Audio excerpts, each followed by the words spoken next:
मैं गोवा के लोगों से पूछना चाहता हूं, do you want such a weak chief minister? इतना कमजोर चीफ मिनिस्टर चाहिए कि जिसकी बात उनके ऑफिसर्स ही ना सुने, वो अपने ऑफिसर से काम ही ना करा सके आप लोगों का। ऐसे कमजोर मुख्यमंत्री का क्या फायदा?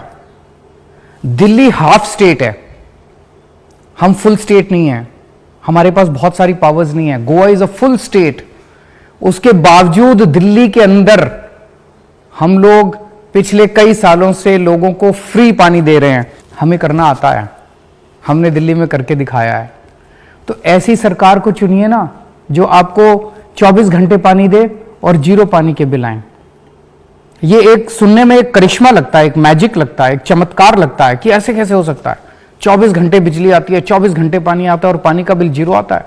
बिल्कुल चमत्कार है, ये मैजिक है ये। और ये मैजिक केवल और केवल आम आदमी पार्टी को करना आता है।